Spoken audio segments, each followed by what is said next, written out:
Lady, oh my god, I got like a hole in my head. What the fuck is going on? Anyways, ladies and gentlemen, boys and girls, this is your friend May Vizzle here with another episode. My fan is right behind me, as you can see.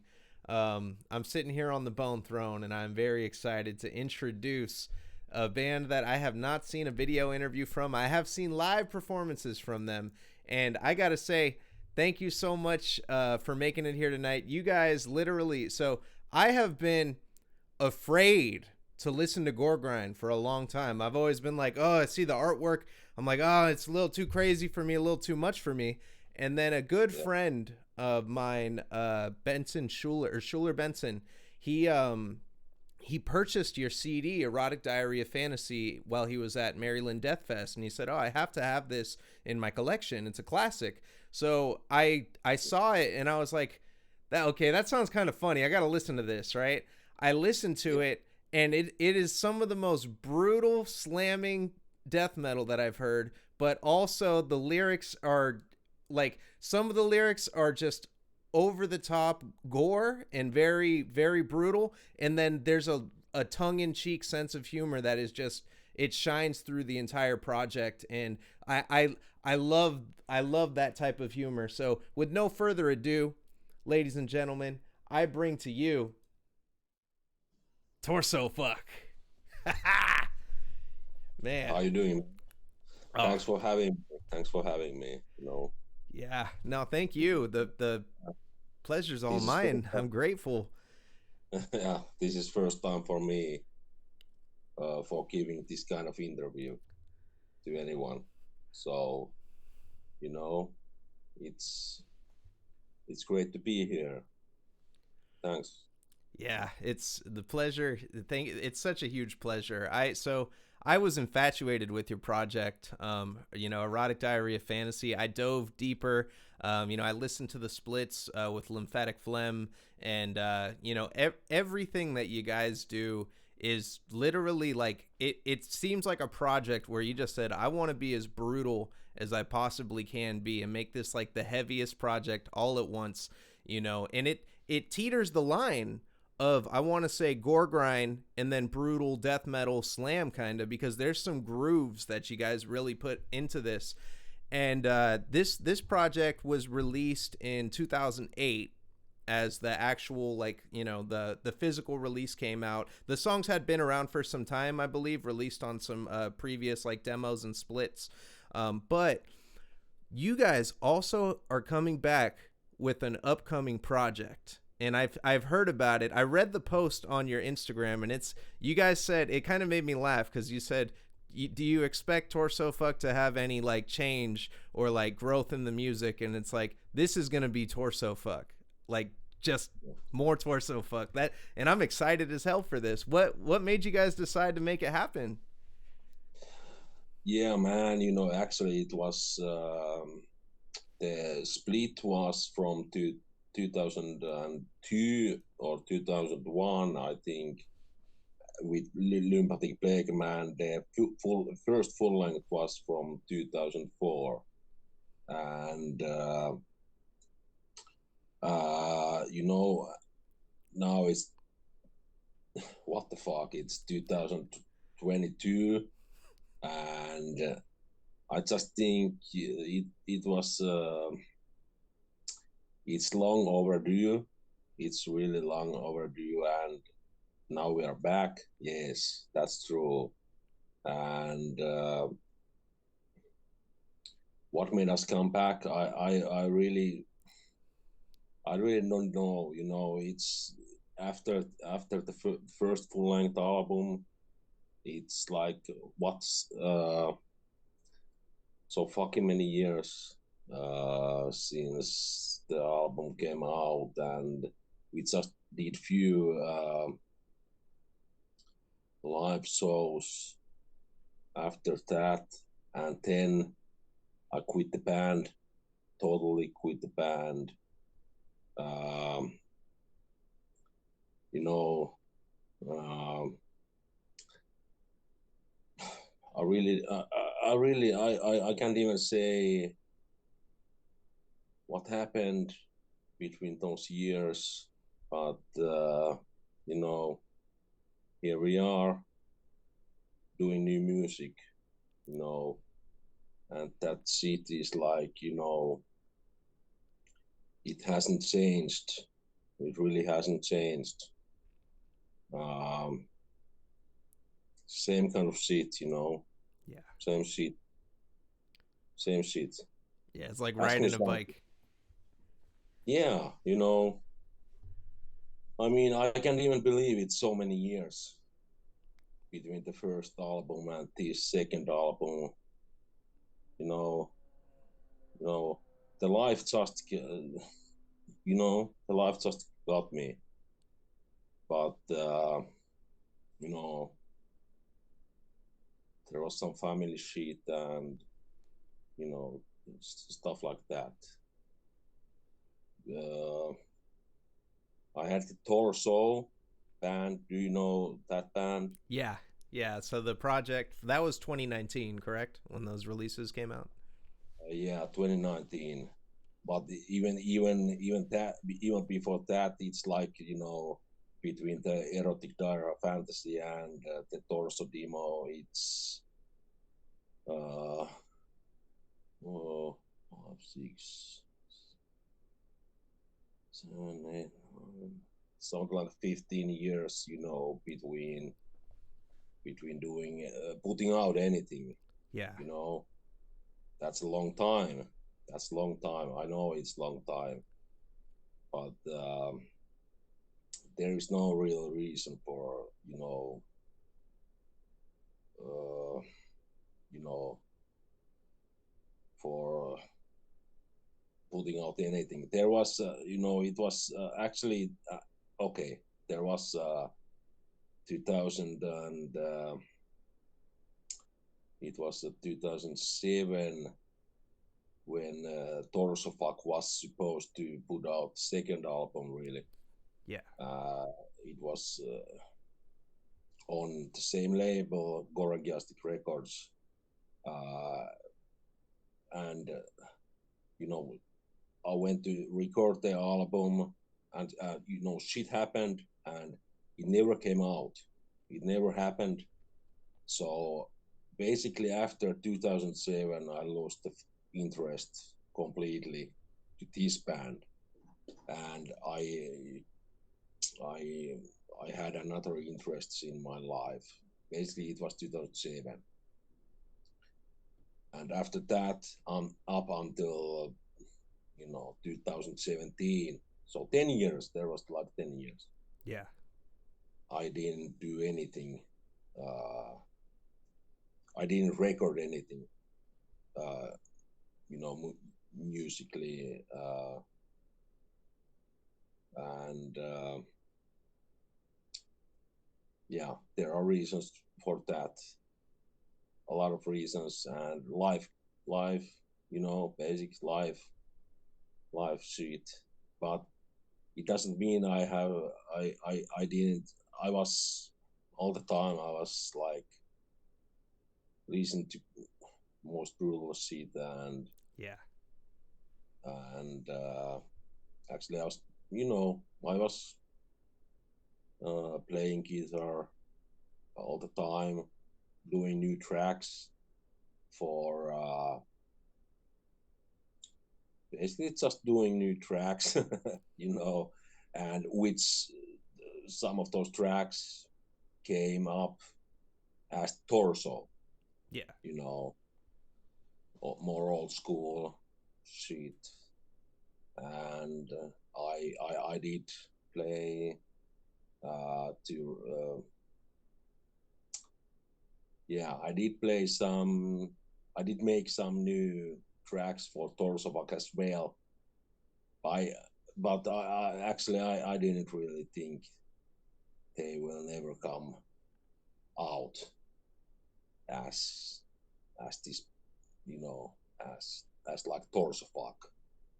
I always thought that they were coming out someday with maybe some, you know, with some other project, more brutal project than Torso. But here we are, 2022. with new Torsofuck album. Yeah. Uh, so you know, never say never. Actually, I like I said, I never thought new Torsofuck album even will come out. But like I said, here we are, and uh, sicker and more brutal than ever. Actually, Yeah, I'm uh, so excited for this. You know, you've created erotic diarrhea fantasy is one of the most seminal brutal releases that has ever been released. Like everybody that I talk to that makes gore grind, they say, "Oh yeah," like I say, recommend some good gore grind to me. Every single person says, "Oh yeah, you got to listen to the Torso Fuck." I'm like, "Oh, I've heard the Torso Fuck." It's really, everybody has taken so much influence from what you guys have done, and hearing more like that's really what everybody wants too is more Torso Fuck, and that's gonna be awesome to see that happen. more.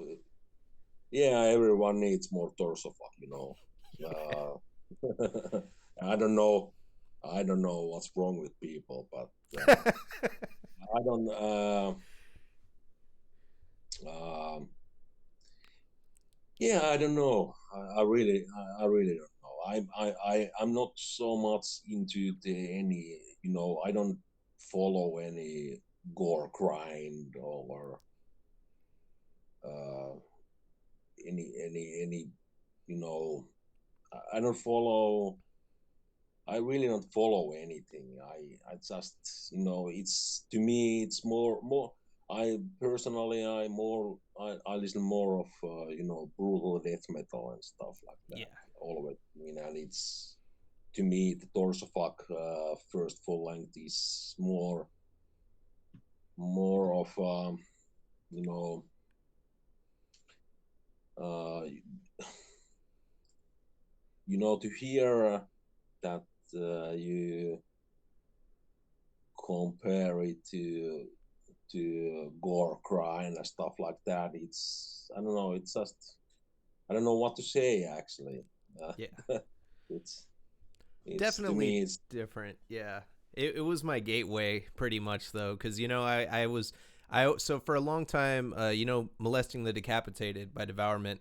Um, yeah it would always come up on my timeline. I'm scrolling through the Instagram, and I kept seeing that over and over again. The headless guy with his dick out, and I was like, oh God, I don't want to listen to that. I didn't know what it was. I'm just like, oh, that's nasty. I kept skipping it, and oh yeah. So then I heard erotic diarrhea fantasy, and then I was like, wait a minute, I kind of like this. I got the cassette tape, I seen the insert images, and I was like, oh. And then I read the lyrics, and I'm like, oh, okay, so this isn't like, it isn't what it seems when you listen to it, or when you listen to it, yeah, it is what it seems. But the lyrics have this tongue-in-cheek humor. Like "Raped by Elephants" is one of the funniest songs that I've ever read, and it reminds me of like, the kind of stuff that me and my friends joke about, all the time, and like we just have a sick sense of humor, and I like that morbid humor, So yeah, then I got around to listening to Devourment, which is the brutal death metal, like the grandfathers of slam, people say about that album, and yeah I was like, man, I had the door closed to so many different projects for myself because I was like, I don't, I didn't I couldn't get over the imagery. And then once I finally heard your project and then started listening to all these other things, I was like, the floodgates are open. Throw me anything with some nasty artwork or some crazy stuff on it, and I'll take it. I'll buy it. yeah. It was like yeah, true. Uh, when we actually, of course, we started it all when we came up with split with lymphatic plague, which is true. Lymphatic plague is like it's total core grind band, Yeah, and you know when we came up with split, yeah, uh, many people who likes or liked lymphatic plague before that, they're like you know we are also a gore grind band. Uh, you know, but when you listen to the split, you can hear the clear difference between the bands. You know, Lymphatic Plague is, yeah, it's gore grind, I know, and Torsofuck is more of a brutal death metal mixed with, of course, gore grind musically, and most of all, uh, you know, with images and Yeah. yeah, maybe lyric, yeah, and lyrics as well. Then we came up with the full length album. Yeah, it's like, yeah, I think it's a mixture of, you know, everything, like brutal death metal, gore grind, you know, even old school death metal parts. I think there are many, you know, mosh parts and stuff like that. Uh, so it's a mixture of everything I personally like Yeah. and always liked since my childhood. You know, I always been into most extreme stuff. That's why Torsofuck even uh, is there, because you know I'm such an extreme, you know, extreme dude. I mean, extreme for everything. Uh, Extreme music, extreme movies, extreme everything, and you know, Torsofuck is the, for me, is the a way. It's a way to, you know, show a respect to everything I love in my life. You know, everything I always loved in my life. So, actually, what was your question? I lost it. I forgot. But I was, yeah, you Whatever, know. whatever. It's Yeah. like, you know, but you talked about molesting the decapitated of Yeah. devourment. Yeah, it's like it was 1999 when that album came out, and it was really it's still like, you know how brutal it is, and it's one of the most influential albums of, the, I mean, in brutal death metal, and even in gore grind. I mean, I remember they had, like, in '90s, late '90s, Devourment had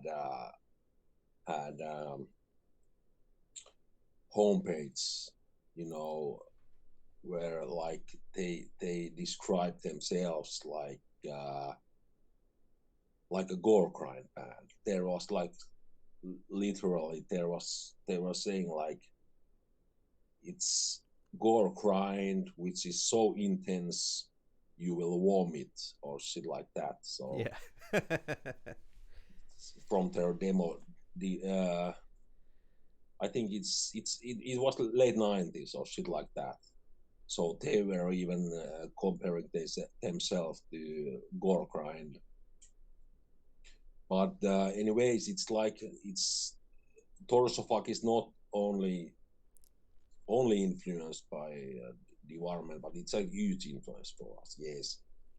Also, well, erotic dire fantasy was really, really, really influenced by, Mortician Yeah.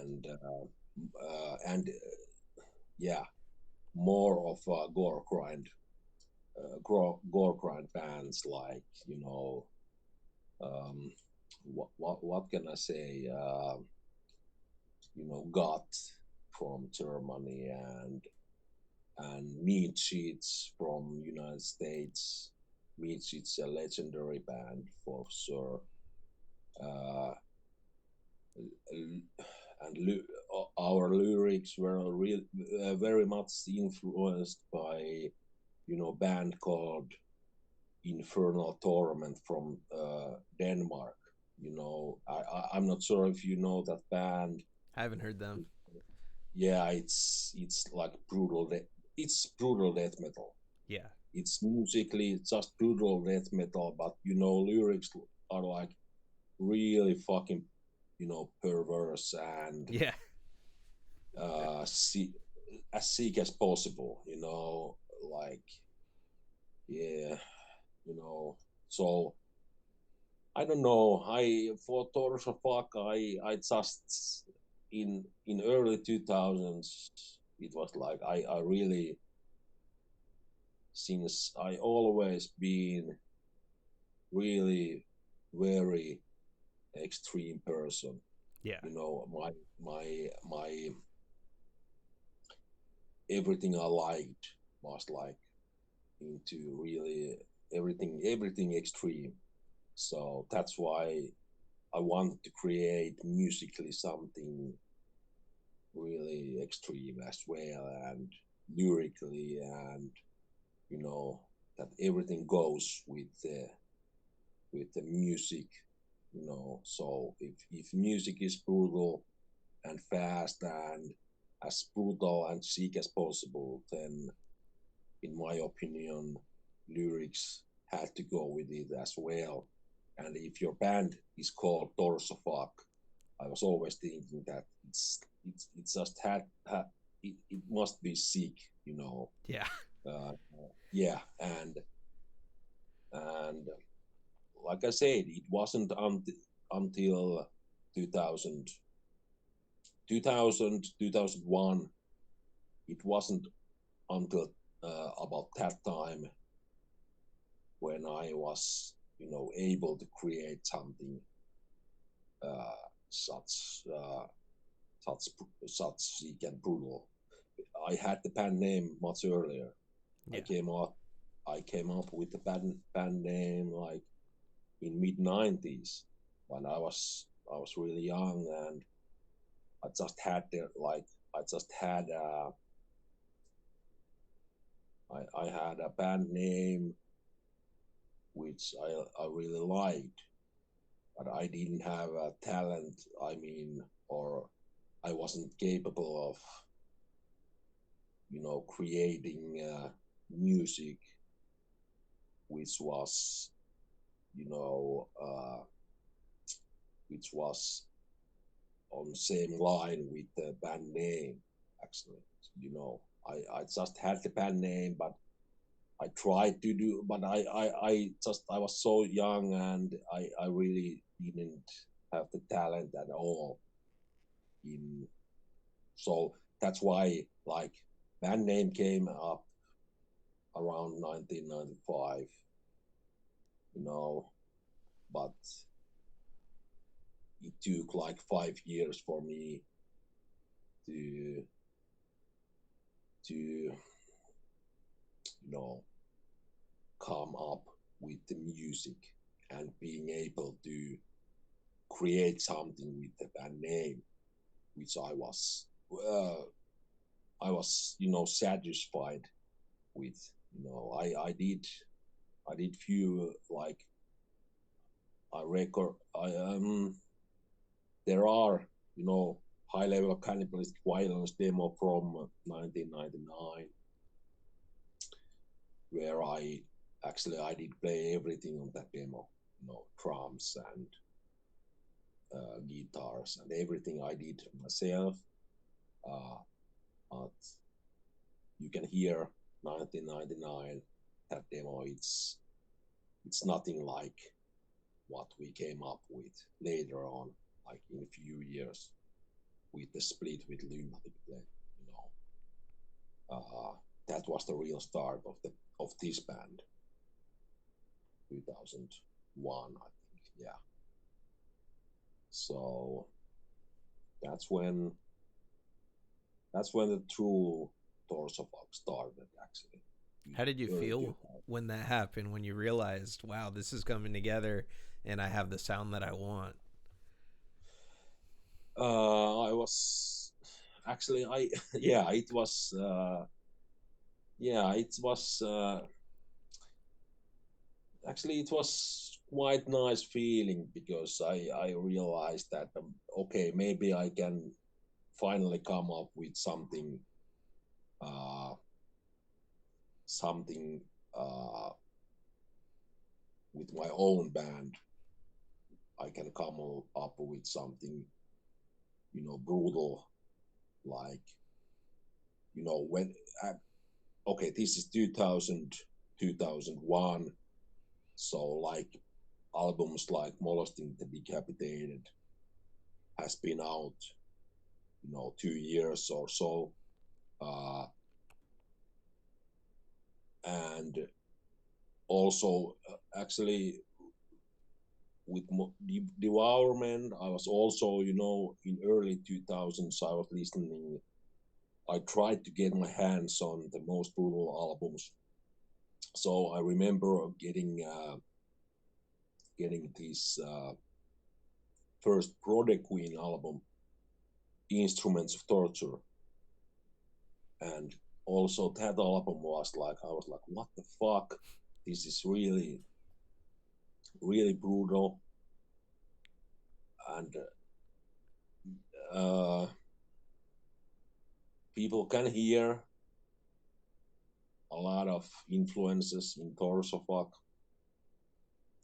from early Project Queen as well. If you listen carefully and think about it, you can hear Project Queen.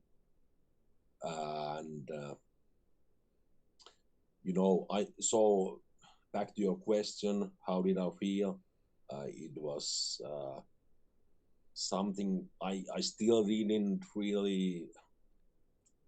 I didn't know what's going on because back then I still did not have I didn't have a band, like, I was just playing alone. So I Yeah. had a guitar, and I was just playing alone, and I didn't know how to, I had songs, ready, and but I didn't know how and with what kind of lineup I will come up with the, recording. So that's that's something that's, just happened. The other member of the band, Jarkko, uh, who he has been on he was making the drum programming on the Split and Erotic Dire Fantasy, and now on the new upcoming album as well. He was like, we had been like friends for years, uh, in our childhood, and he was really into music much before me. Actually, he's a little bit older than me, uh, and we were friends. Actually, we had a band together. Yes, I played drums, but it was I played drums in his bands and shit like that. But I it was actually okay. Now I remember how it went. It was like he created his own uh, project. It was called Pus. Pus, and he he he made a demo called Cases of Death. Actually, I think so.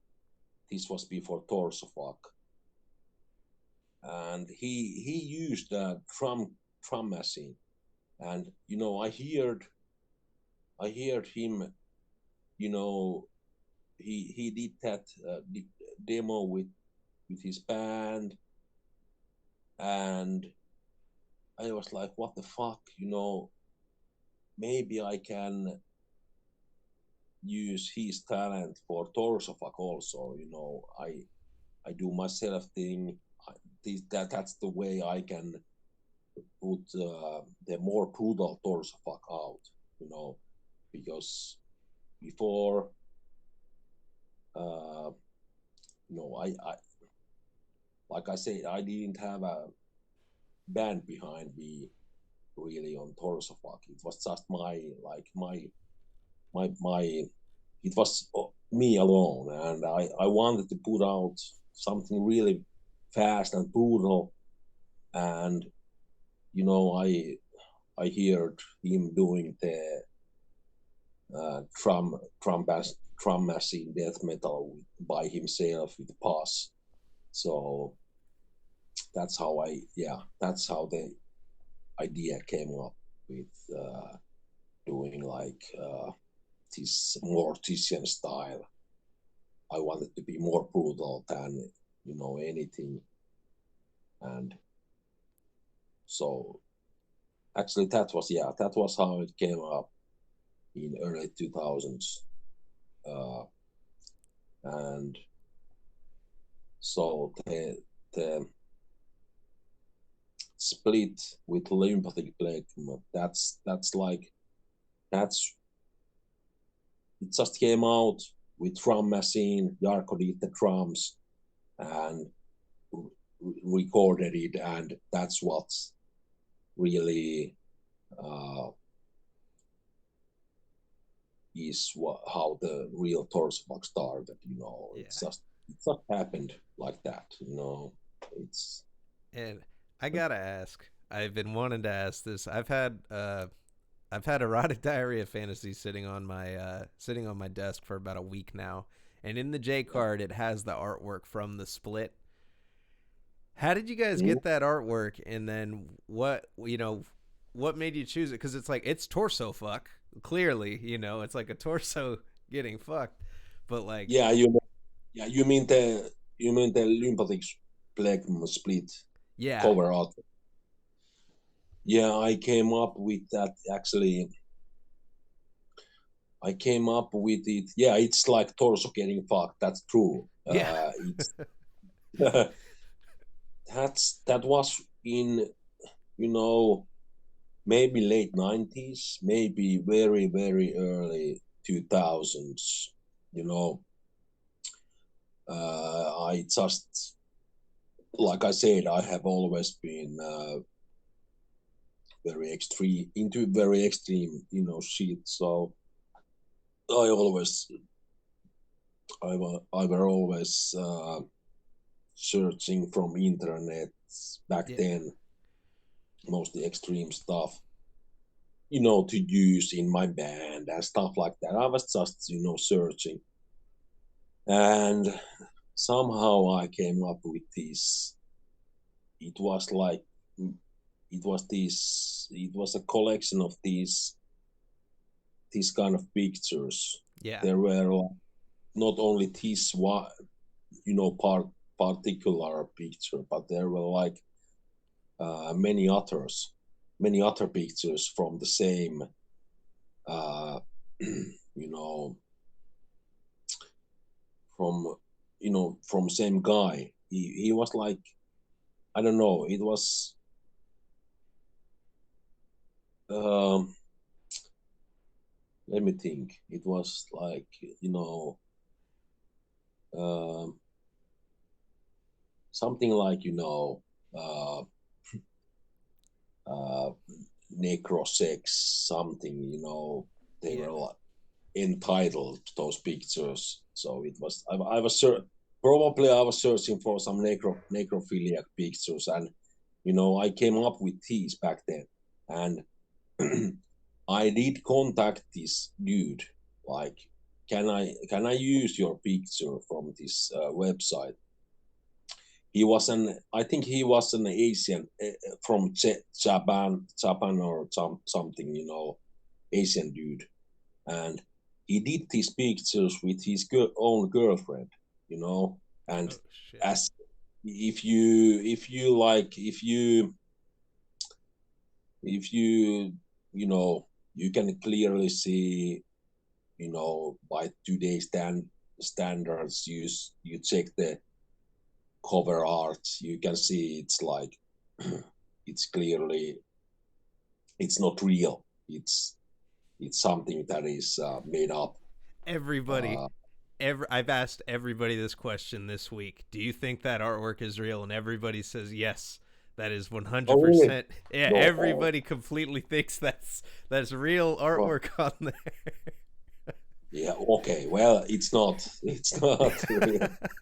I wish, it's like it was, it's like, it was Yeah. something real sick, and I really like. So I sent him, email, and I asked, can I use this for my band back then?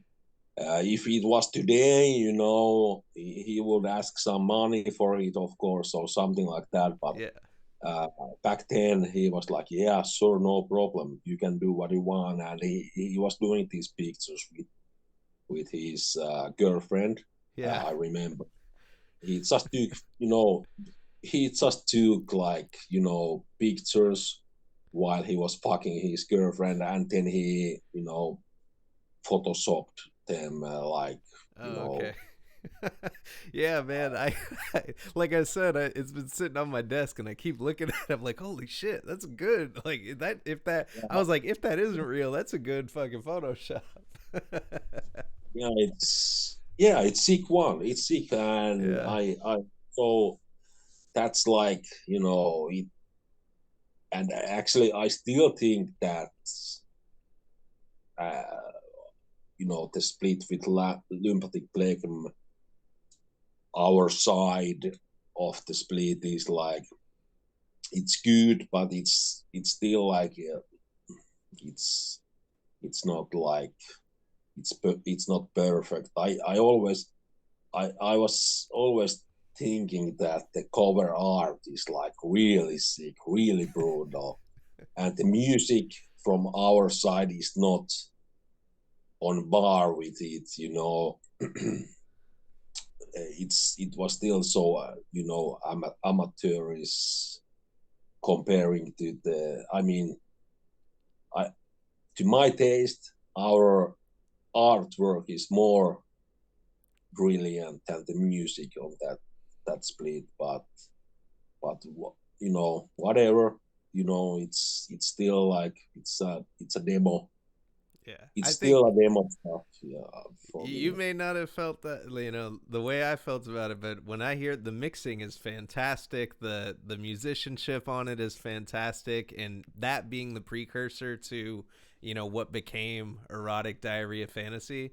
You did fantastic job on the split, on your guys' half of that split. You like, seriously, it's everybody like, it's seminal. The work you guys did, at that period of time was absolutely seminal, and it it's something that it's crazy because the thing that I love about extreme music is that it's timeless, and there are some projects that really live up to that concept, and the work that you guys laid down in those couple years, it's timeless. You can put it on. I can put it on and tell somebody, "Oh yeah, this just came out, not too long ago," and they'll be like, "Oh, really?" And I like, it's not the truth, but it sounds like it because you guys, really put together a solid project, man. And it's it's just so it's in such a great package. Like everything, the artwork is there. It makes you think. The music is heavy and brutal. The mixing is good to where, like, I feel like good brutal death metal, when it's mixed properly, it's almost like soothing because it's easy on the ears when you listen to it, but it's the content of it is like barraging you, and the vocals they Yeah. blend very well, with Mhm. the music that's going on, and then the lyrics on top of it, like you hit every single checkbox for a solid Okay. project with those releases. The lyrics are the icing on the cake. Death metal lyrics, hit or miss. Chris Barnes death metal lyrics, and I talk a lot of crap about Chris Barnes on my show, but Chris Barnes lyrics, sometimes good, sometimes a little corny. Your lyrics, Yeah. every single song is either insanely brutal or has me laughing by the end of the song with just how over the top it is. Like the one, the oh Yeah. god, I gotta pull up the track listing because I was just re-going over everything earlier, and my favorite lyrics have to be the worm infested anal. That song's just Yeah. hilarious, dude. Like Yeah. it's so vivid in the way it's described, and it's written so well, and it's just hilarious, man. Like it's so sick too, though, because there's somebody that does that shit out there, like somewhere in the world, in the fucking, you never know. Like they say You never truth is know. stranger than fiction. I know, and it's like I said, it's like band is called Torsofuck. We have to live up to the band name. It's like I just feel I did have this feeling inside of me that we have to create something really brutal and sick, musically and lyrically and cover art. Everything has to be same. So that's why I really came up with this, you know, uh, idea of having the most, sickest lyrics as well. So, uh, and like I said, lyrically, we were. I need to give a credit to band Infernal Torment from Denmark. I really do. You need to check out their album, Managed Through Nature from 1995, Yeah. and their lyrics. Uh, I mean, it was a huge impact to me. It had a huge influence to me overall lyrically, and it's really fucking brutal shit. Um, you know, so I mean, with Torsofuck, it was like everything must be extreme and as sick as possible. You know, musically, lyrically, and cover art, everything. That's why we are how we are, and it's not, you know, the new upcoming album is not an exception. Yeah. It's it's really same stuff, 100% lyrically and musically and everything. It's still here, you know, same stuff. Uh, Seek as sick as possible, as sick as possible. And worm infested anal, it's like the uh, I don't remember the lyrics right now about of that song, but the song title, everything. It's like to the point. It's to the point. It says You know. I spread their buttocks wide and I love what I see. I'm like, Okay, yeah, yeah, that true. one. Yeah, Slimy it's like rectum. yeah, sick shit. It's sick shit. It's nasty. It's good Yeah, though. It's so funny though because it's just like, man, like holy shit, like like this shit got written down and put into a song, but you listen to the song and it's brutal as fuck. And when I see the live performances too, that's the other checkbox because the live performance videos that I've seen of Torso Fuck on YouTube, like holy shit, the intensity that is brought on stage, the fucking chains, dude.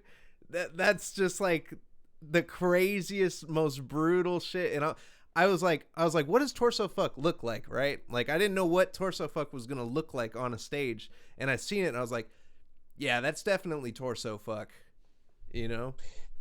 yeah, yeah, yeah, yeah. I had chains, shit like that. It was like I think I had like this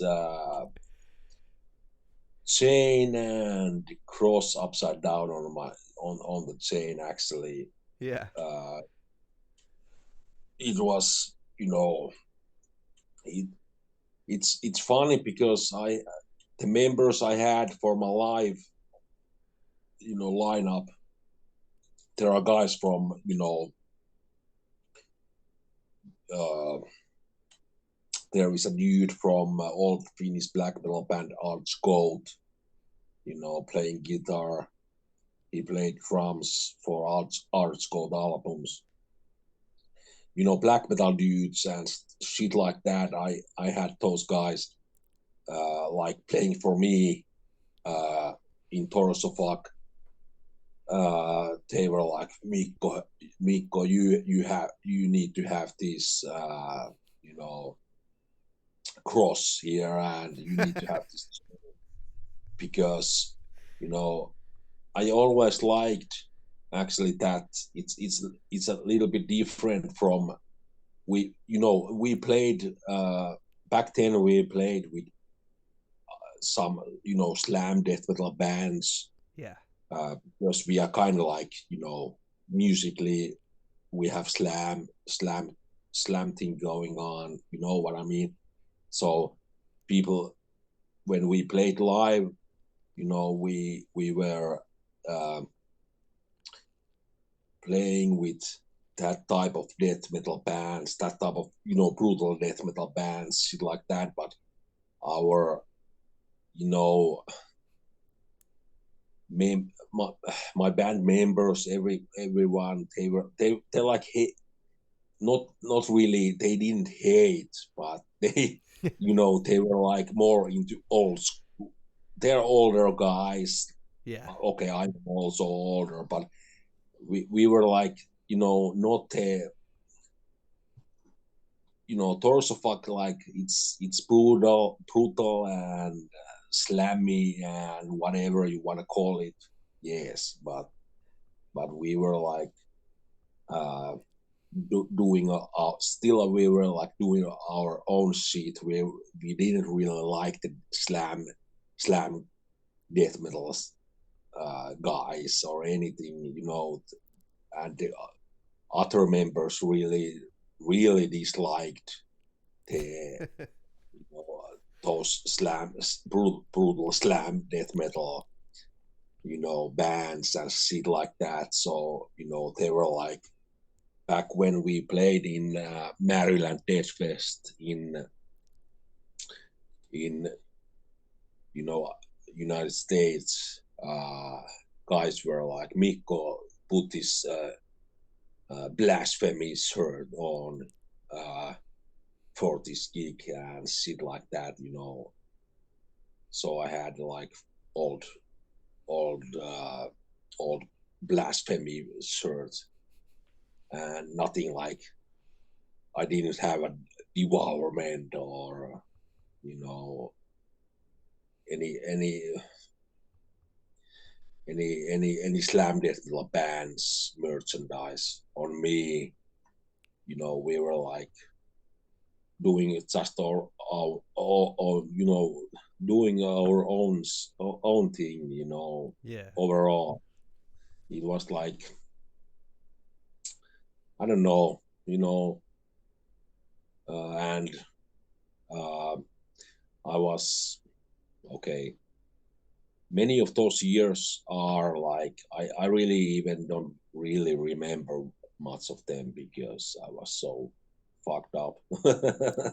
So, what was actually your question here? Oh yeah. Okay. No, I was just saying, that yeah, the live performances, man, that's crazy cuz like you guys had that intensity, man. You were, totally shredded out there. You look like you're about to kick someone's ass and you're doing the torso fuck songs and I'm like, "Holy shit. This dude's a badass, man." Yeah, it was. Yeah, it was fun. I mean, it was. I really liked to play live actually with this band. But it was more like, to me, like I said, I don't remember a lot of. about those years because I was so messed up. Really, when you see those YouTube, there are some YouTube live videos I know from Russia and stuff like that. You know, I was so fucked up. Uh, I remember just before our, I remember, you know, just like few minutes before the show, uh, I was vomiting, you know, because I was so drunk. I was really drunk all the time, you know, back in those days and back in those live performances. It was, to me, it wasn't, I didn't take it seriously at all, you know. It was like those those guys who played with me, they were real, they were more like professional musicians, really. uh, they actually, uh, back in, okay, back in, we made the Erotic Diary Fantasy album in 2004, Yeah. and we didn't play live until 2007. So it was a few years, because to me, you know, Torsofuck was just, it was just, you know, uh, two man, two guys, you know, project, just like Mortician or something like that. You know, Yeah. I wasn't thinking about making any live performances, you know, with these songs, and it was at, you know, 2000, I think maybe 2006, early 2007, I don't know, when one of my, you know, uh, old friends, who which is Antti from Cadaveric Incubator, Yeah. playing now in Cadaveric Incubator. He was playing bass in Torsofuck Live. When you see the live videos, he's the one who is playing bass. Okay, so he came up to me at some, you know, some festival in Finland, and he was like, this was 2006, 2007, and he told me that he has been around the world, and, you know, everywhere he goes, people are like coming up to him, like, uh telling him that, hey, what the fuck, you're from Finland, you know Torsofuck, it's fucking sick, Erotic Diary Fantasy is fucking sick, and, you know, shit like that. So Yeah. he came up to me.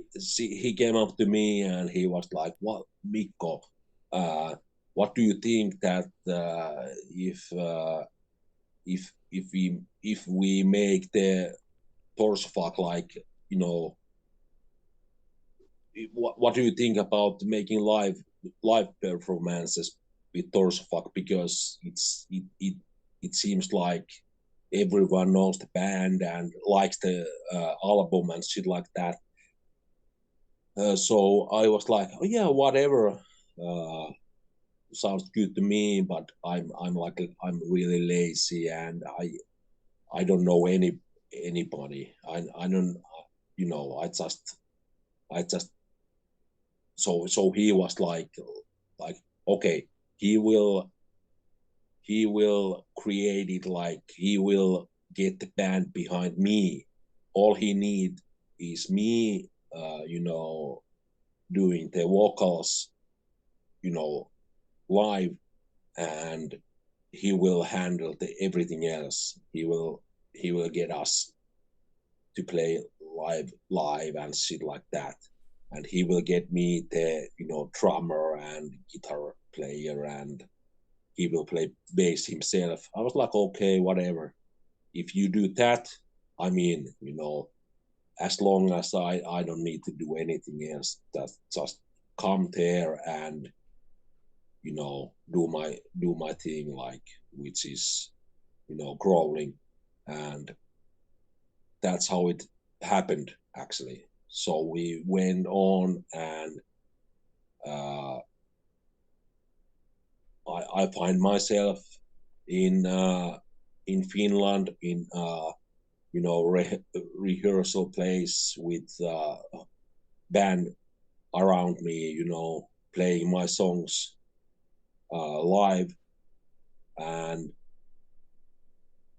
I find myself, in you know in United States playing live and doing a tour in Mexico and shit like that. It was it was it was great. I need to take my hat. Basically, I need to take my hat on to Antti for doing all this shit for Torsofuck. Actually,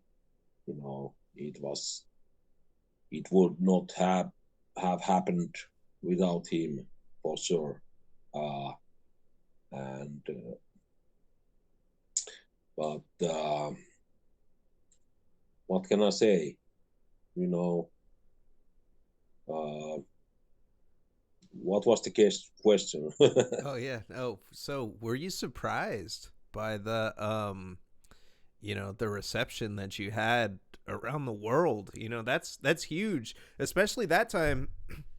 Like internet, that was like the early days of like people just getting on the internet with MySpace. I think that was still a thing at that time. I think Facebook just came out in like 2007, 2008, and yeah, like everybody wanted to see some torso fuck. Like, were you blown away by like the reception in different countries that you were getting? Yeah, I remember, like you said, it was MySpace time actually. Yeah, MySpace time, that uh, mid 2000s and 2006, 2007, 2008. MySpace, uh, and you know, yeah. Basically I was blown away, and basically I was not blown away. I really don't.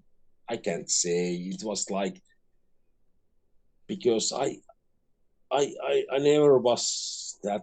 I wasn't so serious about anything considering the band. It was just like it just happened.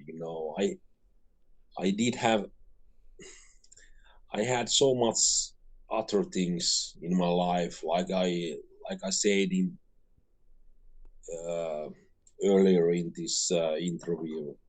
I told you something like, from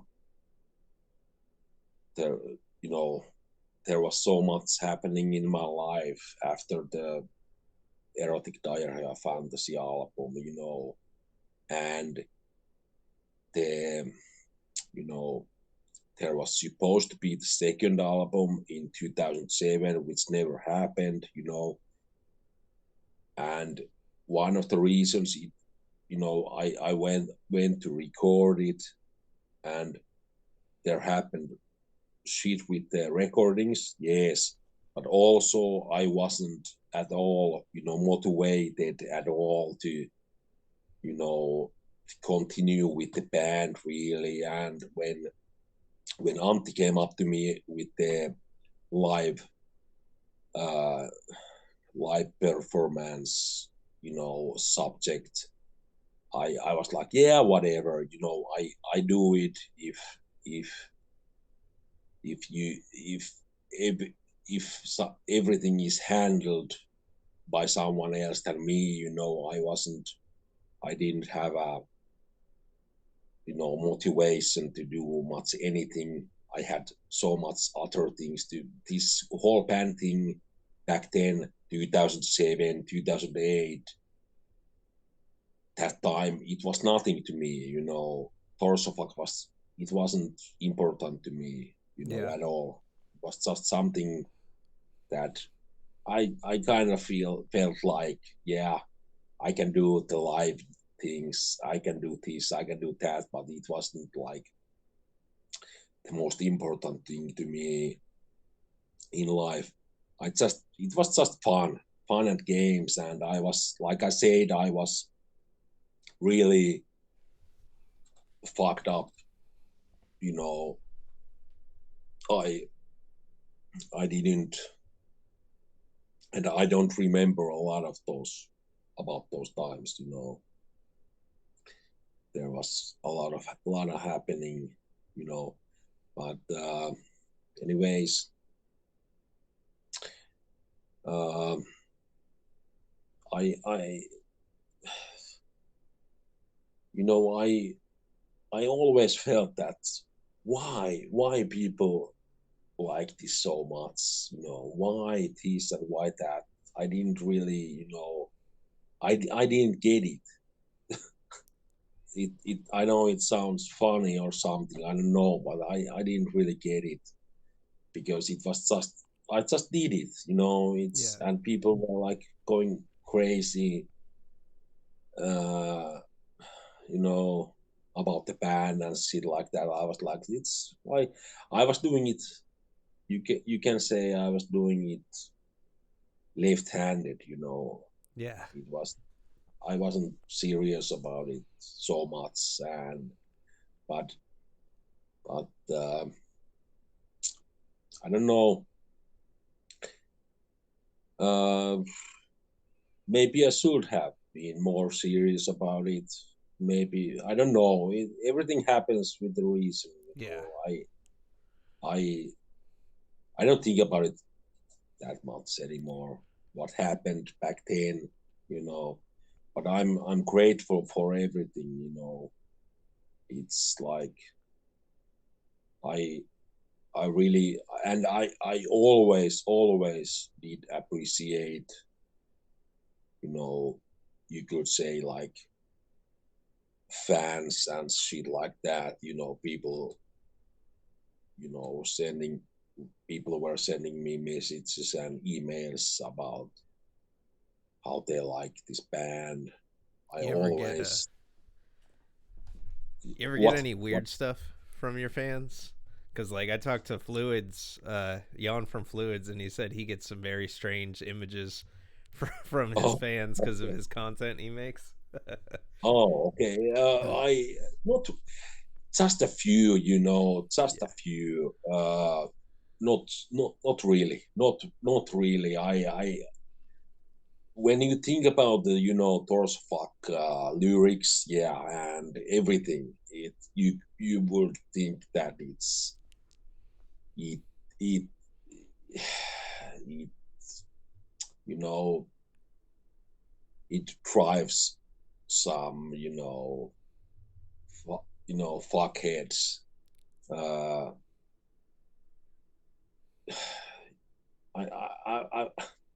I don't know how to say it. It's like,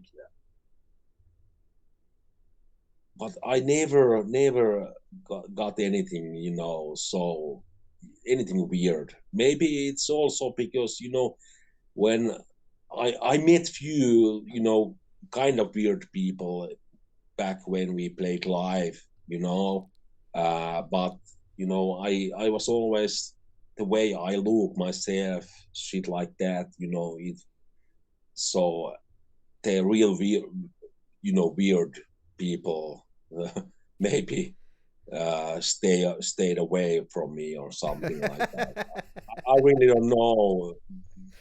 Maybe there are some because, just few emails. I remember some girl sending me email from United States, back in the first, lymphatic plexium split era, asking for, just really weird stuff like, sending uh, uh, underwear to her, with, semen on them and stuff like that. Oh shit.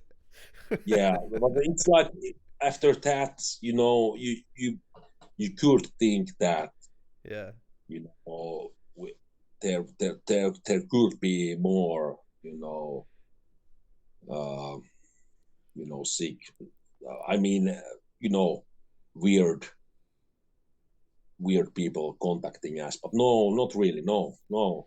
I'm actually I am amazed how normal people have been towards Torsofuck. It's Oh yeah, something I've noticed in the death metal community is like the people that are into the heavy, usually the heavier the music, or the more intense the music. The people that are really into it are more intellectual people, like Schuler Benson. I believe he's like a professor at a college, if I'm not correct. And he was the one that turned me on to you guys. I sorry, met who? Schuler Benson from Death Metal Radio. Oh, okay, okay, yeah, Yeah, yeah, and there's a gang of other guys too, like that I've met in the death metal community that make really heavy stuff, and they're like, "Oh yeah, by the way, I'm a professor at a college. I'm a high school teacher." Like and like that's what they do at night, and it's yeah, funny, yeah, man. You know, yeah, yeah. That's that's true. It's like it doesn't mean that as funny as it sounds. I even me personally. I mean, writing these kind of lyrics and creating this kind of music. I'm such. I really am. I basically I consider myself as a quite normal, dude. Uh, just you know that inner, you know, burning to create something uh, extreme and brutal and heavy shit. I don't know. It's maybe and that this subject is something that I've been like for years. I really don't even discuss about it so much because I know myself. I know who I am. I know what I am. And I I don't I don't I don't know. I have seen that many death metal musicians and fans, everything. They're like, of course, they are like really very very normal persons with normal day jobs and family and shit like that. Very very good people overall, not maniacs, not nothing like that. But they just like their entertainment a little bit, you know, yeah, I feel like more extreme. a lot of people have a morbid curiosity to some extent. Like I was in Las Vegas a couple months ago with my friend, and we jumped in the back of a Uber driver's car.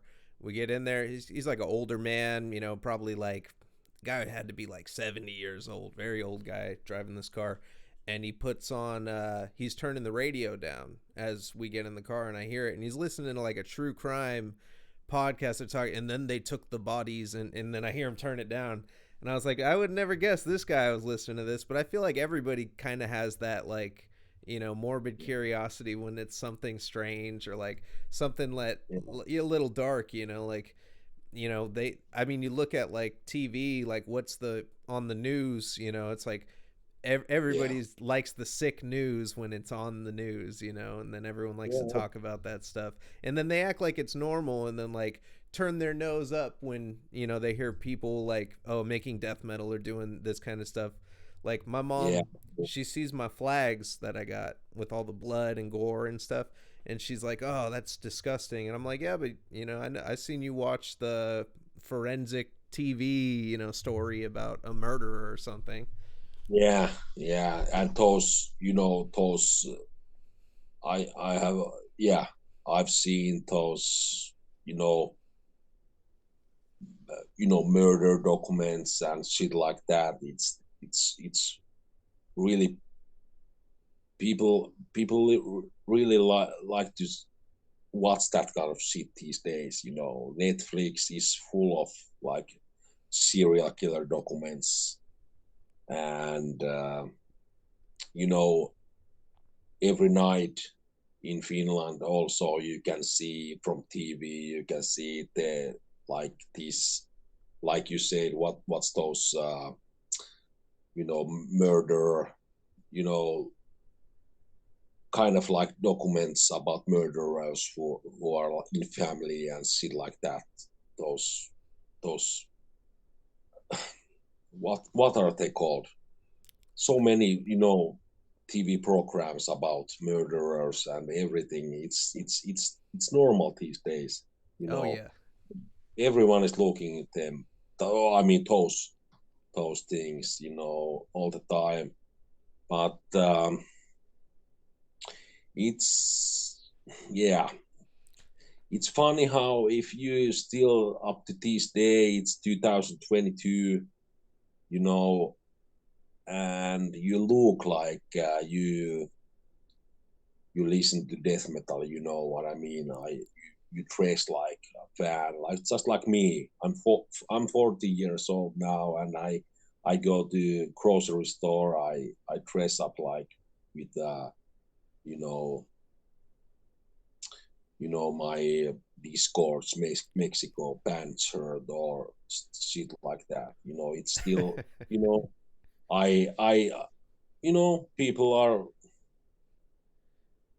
really looking up like I'm some kind of weirdo. They I, spread I like the Red Sea. They just part when you walk through the aisle. I know what many you're talking times, about.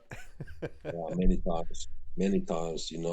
I've seen so many times that it's like, and it's like when I wasn't really back. Let's go back few years. I wasn't really when I wasn't making music at all. Few years back, I was doing not other things in my life. Um, I was really into doing like bodybuilding lifestyle and powerlifting, and I was really like looking like that. It's the same thing. I noticed that people really did not like how I look. Uh, you know, maybe maybe it's all just too extreme for them. Being like much bigger than many other normal people, or when you are looking like that, it's funny when you on top of that you feel like you have a you know gore grind shirts on and shit like that. People you can I mean it's fun, it's funny, but No, I know. I hear after you. after yeah after a certain time it's like you don't even want to go out anymore, really, Damn. because people you know how people are like, you can see how people takes you. it's it's not even fun anymore. Yeah. But, it's part of the game, actually. That's how it goes. So I don't know. And what was the question? Yeah. No, that sucks, Sorry. man. Because it's like, it when you're bodybuilding and, you get all pumped up like that, I bet you feel great physically, right? Like, you're just like, oh, man, you know? Yeah, basically yes. Yeah, it was like uh, I spent so many years with doing that stuff, many many many years, and I it went to the up to the point where it wasn't even I really wasn't even feel good anymore. was like I felt shit like shit all the time. Yeah. Oh wow. How But many years did you bodybuild for? about it was, yeah, I trained for like 20 years, Oh wow. 20. How'd you get into that? I got into that through my uncles back in mid, I was really young guy. I really, in mid 90s, uh, mid 90s, both of my, two uncles, there were both, one of them was like, competing in bodybuilding, and other one was competing in powerlifting, you know, huge guys. I was always looking up to them, and they kind of like took me under their wings. I mean, not under their wings, you know. I mean, I had my own, dad who was also like uh, a man figure to me. Uh, yes, but these my uncles were like, more extreme, looking like bodybuilders and huge guys. So when I was teenager, I was like, that's that's that's something, I like that look. It was extreme, and like I said, I have always been into most extreme stuff, musically and movies, everything, always the most extreme. So it happened with the like sports thing also. What I liked was the most extreme thing, and it was like bodybuilding. In, you know, I just felt like uh, those guys were like you know, my uncles were my uh, influence, very very much, and they teach me how to train and everything. Uh, that's how it started, back in, you know, uh, after the mid 90s, I really got interested into that, but it wasn't up, it was around 2000, year 2000, when I was old enough to, I got back from the Finnish army.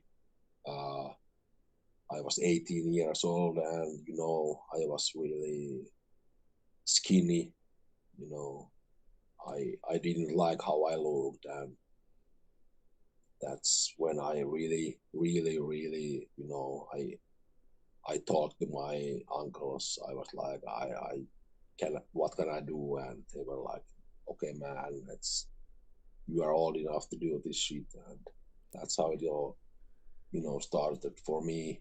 And it was like that's like it took 20. It was 20 years. I never competed in anything, I never, I just did it for my own looks, and I just wanted to be strong, and you know I just want to have as big muscles as I can, I just loved to be like that, even if it felt like I felt like shit for years and years, actually, because of that. I i you know it's I felt like shit, but I loved how I was, bigger than anyone else,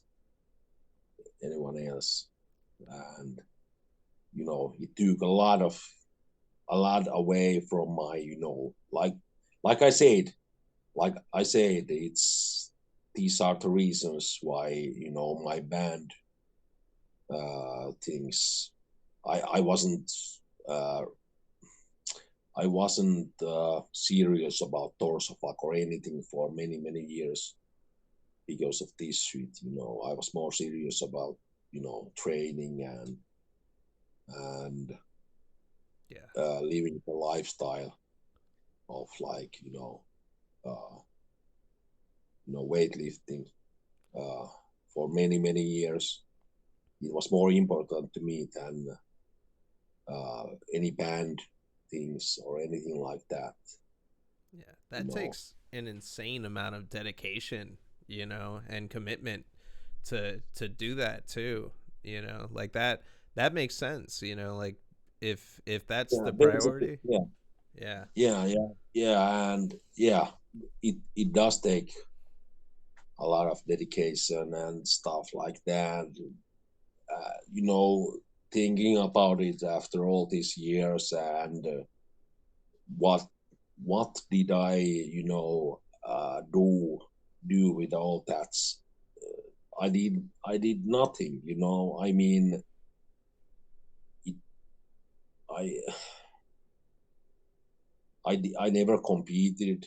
You know, I was always training for like uh seriously. Like I was training years and years, thinking about okay, when I'm ready, and I will compete in bodybuilding or shit like that. And just gaining mass and gaining mass and gaining mass all the time. I never like, and all of a sudden, you know, I'm here.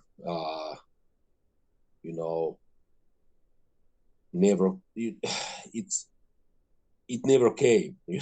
You know, I was training for something that never came. Actually, it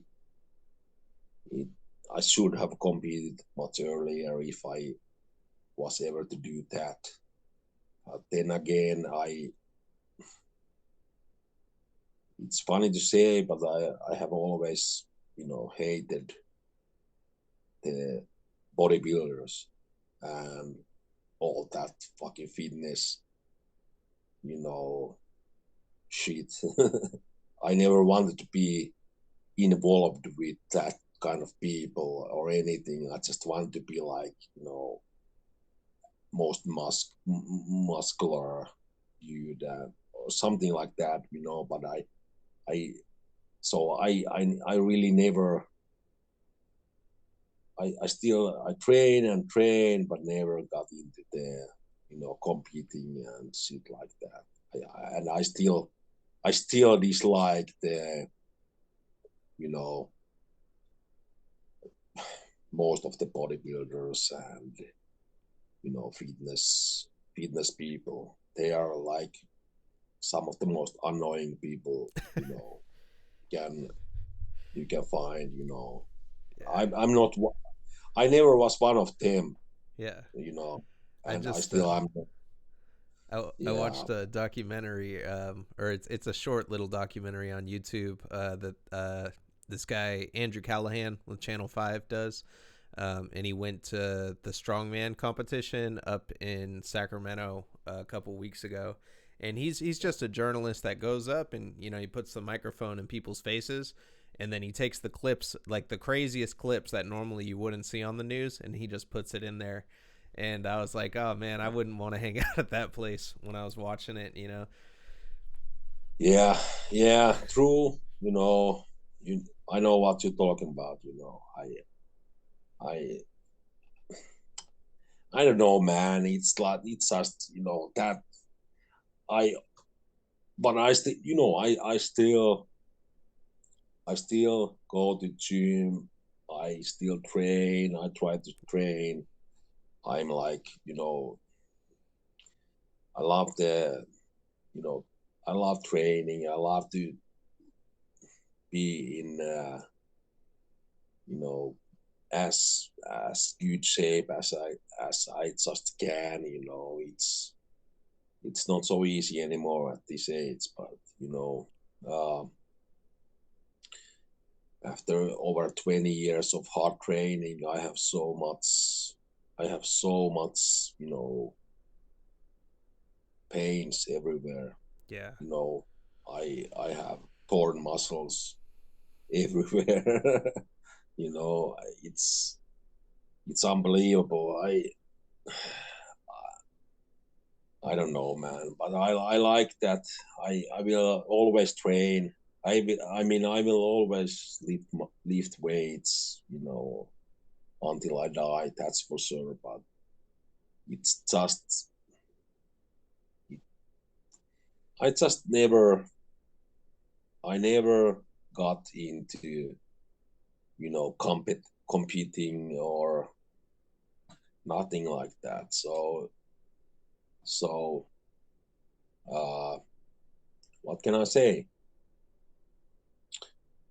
I don't know. I should have, maybe I should, I don't know, should, but I could have used some years from my life to, creating something, Yeah.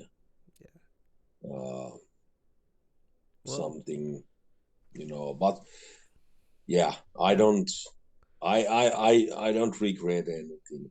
I Yeah. really don't. Because on the other hand, too, it's like you could have continued, and then not ever came back to, doing music or doing anything other than that, and Yeah, you're at a point now where you're like, hey, I'm gonna do this. I recognize this. Like, so me, the whole reason I do this show, I used to be a musician, and yeah, I stopped taking it seriously when I was about, you know 24 years old. I had this one song that was really big, and I was playing it at shows. Everybody wanted me to come and do shows, and I kind of like I was like, I was kind of getting burnt out on doing it, and I was turning down shows. People call me up, "I'll come perform." I'm like, nah, I don't want to do that. Only if I'm closing. Only if I'm, with the second to closing or closing. I'm not opening for anybody. I got too cocky, and I burnt bridges with people that wanted to work with yeah, me and do music with me. And I was just like, yeah, no, I'm the hot shit now. That's how I felt about it. And then I ended up meeting my wife and just like totally stopped. I was just like, you know what, I'm not doing music anymore.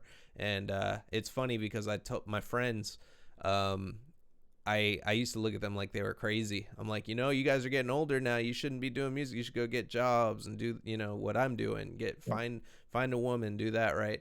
And just the other day, my friend calls me up, and he's about same age as me. He's 30 years old. He's been doing the music, sleeping in his car, going city to city. It's hip hop, so he's going around with the yeah, speaker, rapping on the streets, doing all this stuff. He's been doing it for years. He calls me up yeah, and says, "Hey, come to Sacramento to see me." And I was like, "Oh, what? Like you're doing a show?" And he's like, "Yeah, I'm doing a U.S. tour with Channel 5, that guy I was just talking about." And he's bringing him. Found him, discovered him when he was down in San Diego, and then they became good friends. And then now he's doing a whole U.S. tour from following his dream and staying consistent with it. And I thought he was crazy, but and oh, so it's yeah. you never know like what can You happen. better- Yeah, true. You know, That's true, man. But it's like I don't know. It's you gotta do what you need to do what you feel like it's life. It's yeah, life. It's like I can see you like this your broadcast thing. I watched some of your when you asked me to be a part of this interview. I watched your this broadcast, and it's like I can see you like this is your thing, you know what I mean. So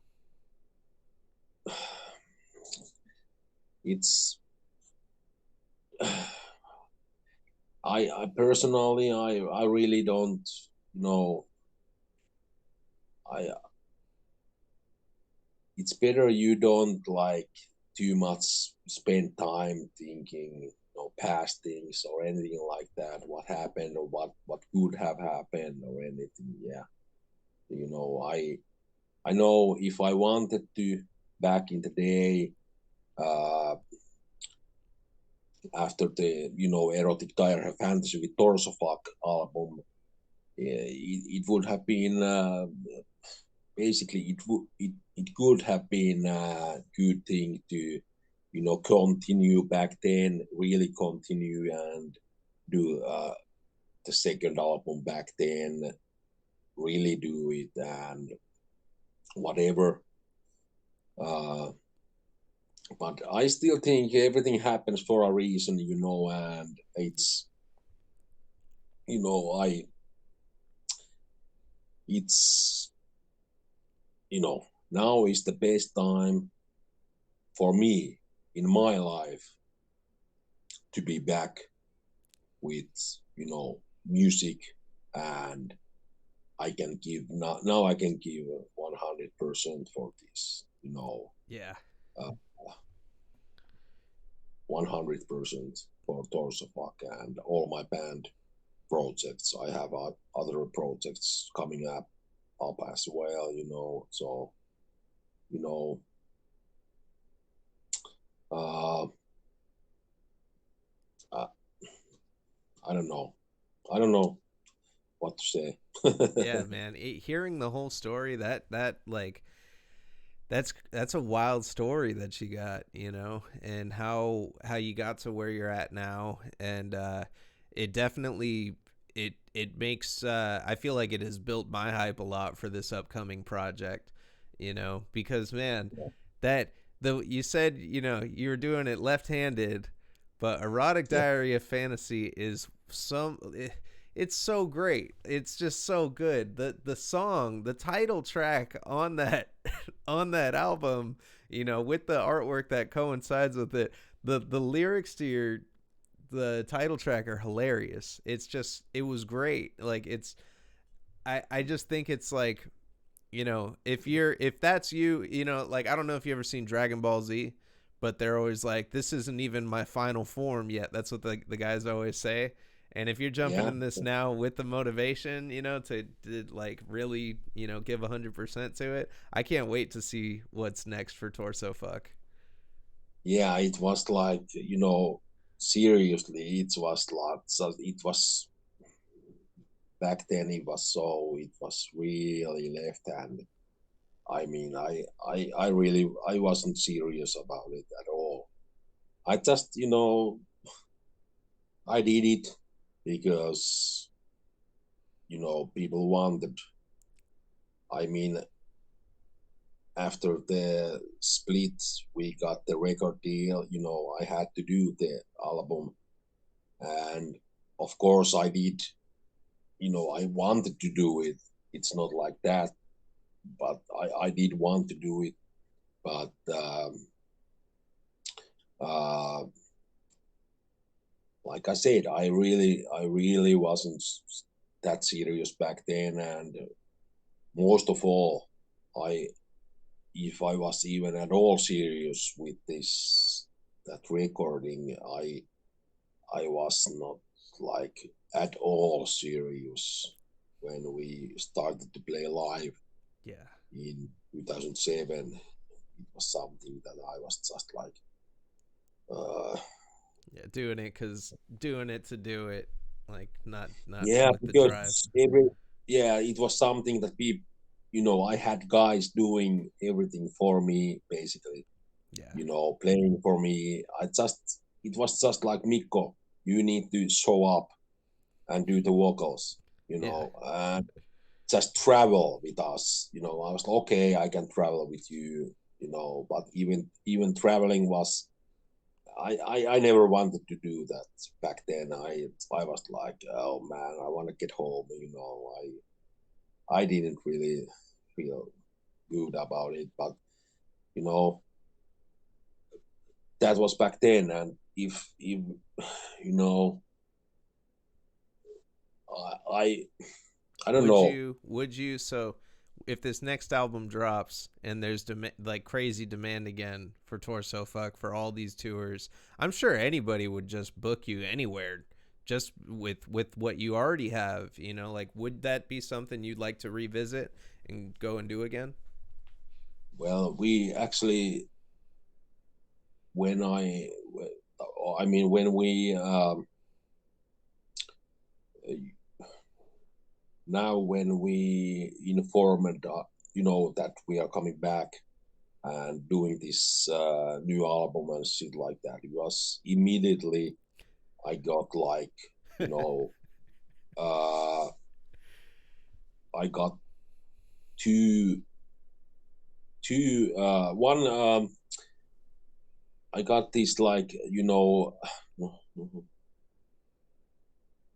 South American tour. How you say it? What is this? South American tour.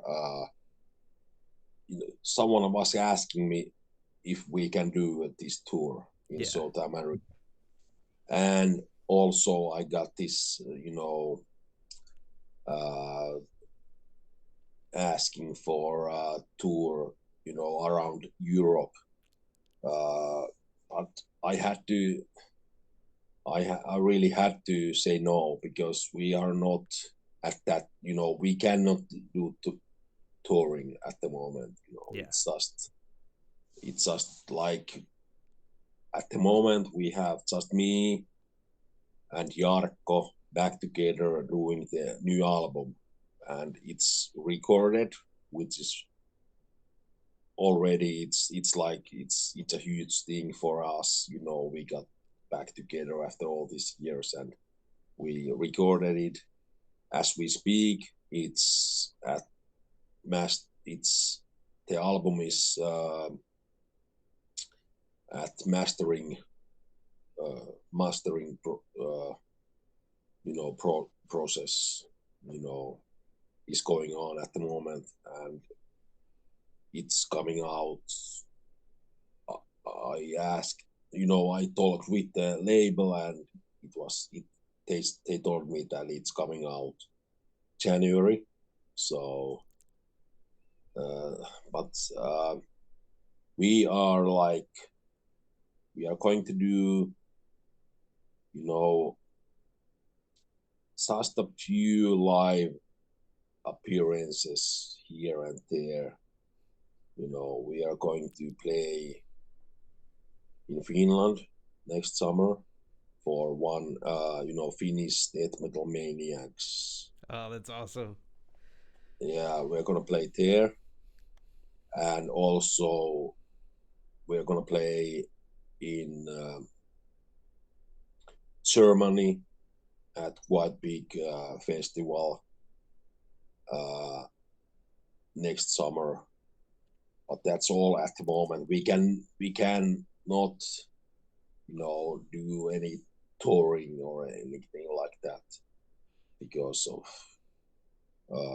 certain things in not in my life, but Jarkko's life, and everything is not up to that touring sheet or anything like that at the moment. So we shall see what happens. But it's like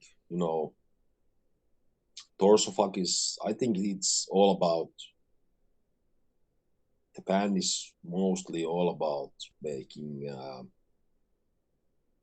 music and records, Yeah. not not so much about you know playing live. If we Yeah. play live, it's just a bonus actually Yeah. to Like that. with the way especially the way the whole scene is now, cuz back then I mean there's always been collectors, right? Like people that collect physical media and stuff like that. Yeah, And then I feel like that kind of started as you go to like the 2010s, into the through that whole era, it started slowing down. Like people stopped buying physical media, CD production plants started getting less business and things like that. And then yeah, after the pandemic happened, it was just this huge boom of everybody buying merchandise again, everybody buying CDs, vinyls. You go, it's one thing that trips me out now. I go into Target, which is like a huge chain over here. I don't know if they have it over there. Yeah. But you go to Target and they have a fucking vinyl section now. And I'm like, what the hell? Like, they got vinyl here? Like, before, I never saw that. And I think now is a great time, for Torso Fuck to come back. Because I know, like, the way that I am now, I'm conditioned to. I have like a ritual. Like, even though I know I can hear the shit online, like as soon as it drops, and on Spotify or wherever I can listen to things, YouTube. I have a ritual of I have to order it. I pre-order if I can, and then when it Yeah. comes, the first listen that I give is going to be on physical media, on a cassette or a record. And yeah, Yeah. just in the last couple of years, that's if that's the what you're planning on doing, just releasing more music and just pumping it out, like, and pleasing your creativity, that Yeah. your creative itch that you have to make more, that's it's totally sick. That's a sick idea. If less touring means more Torso Fuck, that's awesome. Yeah. Yeah. Yeah. Basically, it's just like, it's it's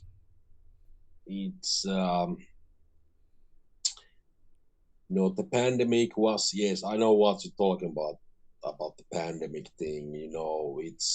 It really changed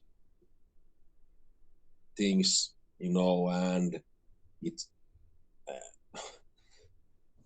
I really don't know what the fuck happened. Of course, people are more at their homes. They have more time. They had more time to listen to music and you know spend it, maybe spend more money on records. Like you said, they're selling even vinyl records in stores that you didn't even think they will do that. But the torso fuck, it didn't have the the pandemic thing. Has really nothing to do with the torso fuck. I don't mean you. I don't think you even mean that. But anyways, it's just if we wanted to tour or do live performances, it would be great, also a great time for that now as well, because it seems like we are, wow, people want to see us, and I like that. It's I like the it's funny to see, and it feels good to see that after all these years, you know after all these years, we are still like you know a band that people want to see live, or they are like excited to get hear our new album, whatever. But it feels good to me, yes, for sure. But Yeah, it's all it's definitely, this is everything, just we do it for ourselves first and foremost, that's for sure. yeah, Always, it's like that's like you said, the need to create something. And I've had these songs and everything, you know inside of me, unreleased for years and years. Like I say, like I thought, like I was telling you, my many years, I just did much everything else than music. I was like, living it pretty much very different lifestyle myself, but all the time I still had this, I need to create something musically, and I during all these years I have been playing guitar, all the time, whenever I had like and you know, recording riffs and sheets, you know, with my phone, uh, thinking about maybe someday I will, you know, do something with this and do something with that, uh, which, yeah, after all, it came up with first. It was 2019. You know, was Torso demo, demonic vomiting came out. It was like some kind of comeback for me. You know, uh, to the music. Uh, to this music thing, but still, I didn't think Torsofuck will like ever come back. Uh, but what can I say? Never say never. You know, here we are, 2022, and new Torsofuck album is coming out very Yeah. soon. You know, uh, once again, I don't know what the question was, but you know, I'm a little bit drunk, so no. Nah, I hear you, man. Yeah, I'm. Actually, hey, just a second, okay? Miro had some more pisse. I just asked my son to bring me one beer, you know. Yeah, I killed a 6 pack earlier of Pacificos. Getting ready. I'm all Oh, out right cool, now. Yeah, I don't know cool. what I got. I think there's a little vodka in there, but if I do that, I might start get a little crazy. Vodka. Oh, Yeah, fuck, man. yeah, Yeah, gotta take. I did drunk some, uh, you know, what the fuck? 12 beers and rum. I like rum. Do you Oh like yeah, rum? yeah, yeah. I love me some rum. I like Coke and rum. A little lime in there. Oh, okay. I like, you know, how you say it? Rum straight. Yeah, Like shots. Rum yeah. shots. Yeah, myself. But yeah, rum and coke is cool, you know. Anyways, I don't know. I'm sorry, I already forgot your question. No, it's all What? good. So Yeah. you said you like extreme movies. You ever seen the movie Vulgar? What? Vulgar. Yeah, No. have you ever seen that? Oh man, if that's a crazy movie, you got to check it out. What year is it from? I think here I'll pull it up. I got the internet right here on my other screen. Is it like Vulgar. new one? Vulgar. I have never seen it. So it came out in 2000, and it's it's got the guy from the movie Clerks in it. The guy that plays Dante, the main dude, who goes like, "I'm not even supposed to be here today." Okay. So he plays this guy who's a clown, right? And he's not making enough money as a clown. So he says, "Oh, why don't I go to bachelor parties as a clown, hide in the cake, and wear lingerie, right?" And then he pops Yeah. out at the bachelor parties, and then the strippers come in. So he does this. He puts an ad out, I think, like in the paper or something, so he could do this new gig.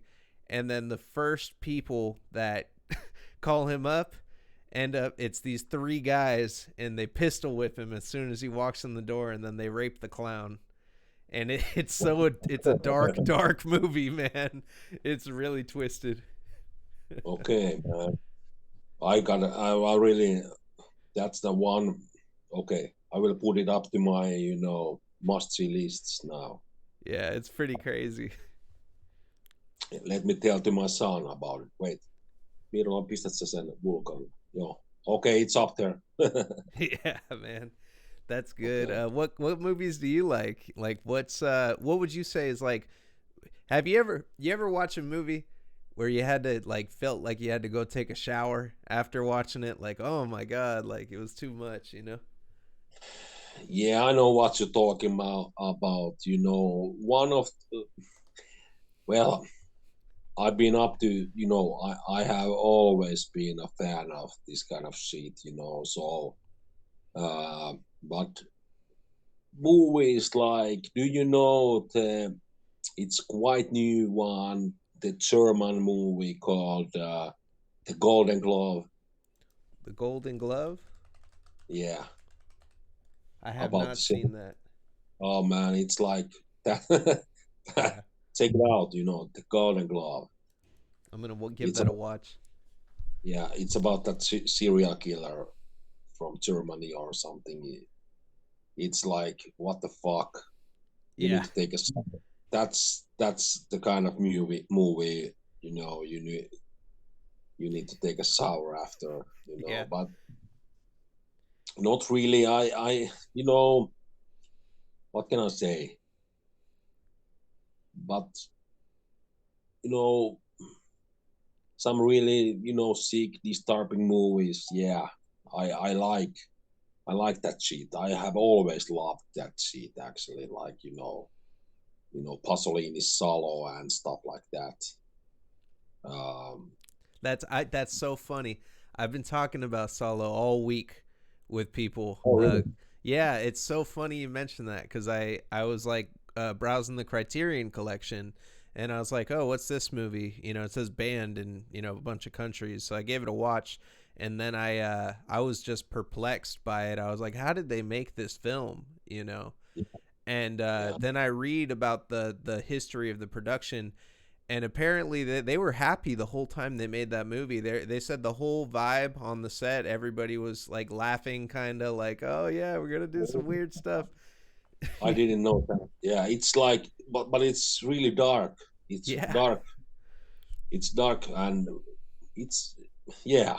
I understand why many people think it's the most disturbing movie ever, because and actually you can uh, you can hear my personal how can I say it, uh, tribute to this movie. You can hear on our upcoming album as well. So it's because it's such a it had it had and still does have such great impact, to me, as being you know, it's probably the sickest movie I have ever seen. It's still the one of the most disturbing movies ever, and I don't know. You might I have to respect, you know have the respect for Pasolini and this this this whole movie. It's just something else. I really like it. After all these years, I first saw it as a teenager, and you know you can say that it did left an impact to me back then, which it I was a teenager, and you can never take it away. yeah, That's it's it's like it's art, very extreme art. It's so extreme art, and Pasolini showed with that movie that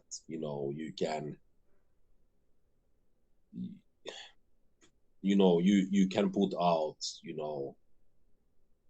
whatever you feel like you need to put out, extreme and sick and whatever. So it's like the impact, like I said, it cannot be denied to yeah. my my works, Torsofuck, everything. It's like there's no censorship, nothing. It's just sick shit, but with a good taste, so to say. So Oh yeah, it has that sprinkle of absurdist humor, um, like in all the songs where it's like, and there's always a payoff. Like I love how the songs are always written where it's almost written like a joke. Like you read the lines and then the final line just it like is that final nail where you're just like, okay, like that was a good one. Like I love it. The what's Yeah, it? there is. That's true. It's like on erotic diarrhea fantasy album. It's we Yeah, had like it's you can see it's really a joke pretty much. It was a tongue in cheek stuff, so to say, much more than what the upcoming album is. The upcoming album is much more, serious. I think so, and much. It's not funny. Actually, it's there is not so much, joking around yeah, or not so much fun. It's more dark, more. I don't know why. It's just, life. Life. You can hear. You can hear the years on. We are older and the life. Life thing going on. Actually, I can't.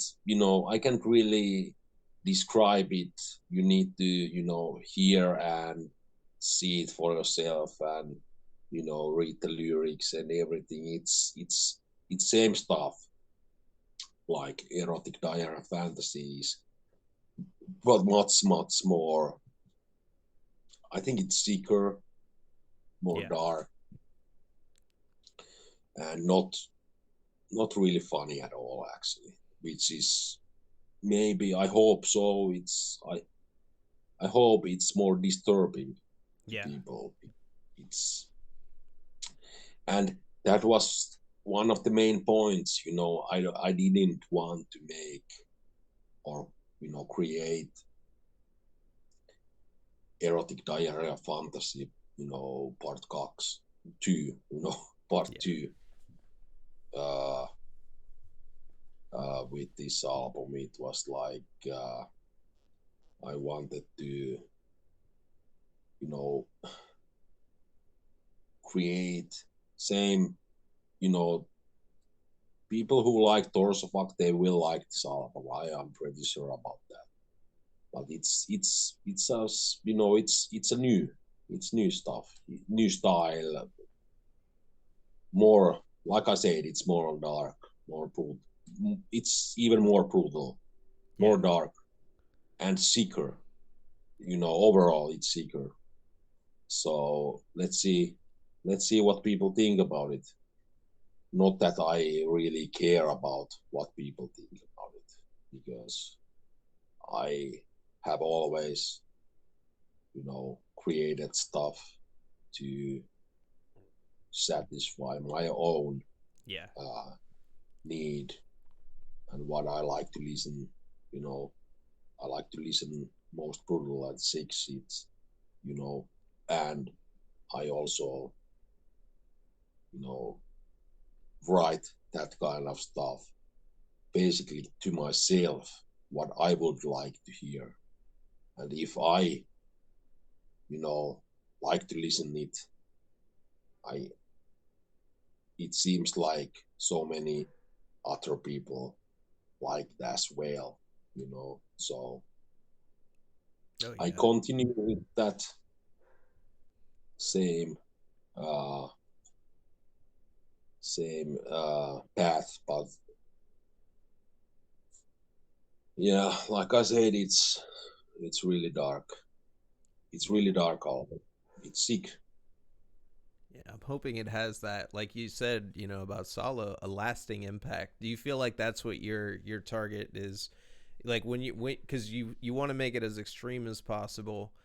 Would you say that your penultimate creation that you make is something like with that type of weight that leaves a lasting impact on somebody?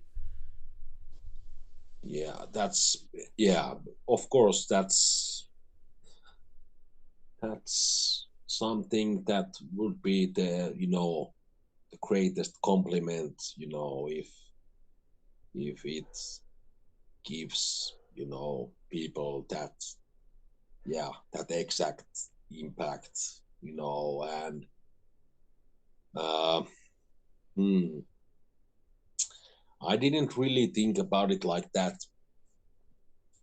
Once again, I went to record it.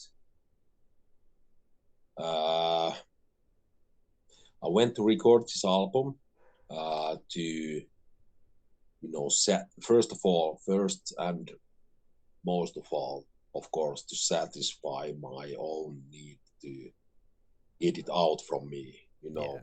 because we never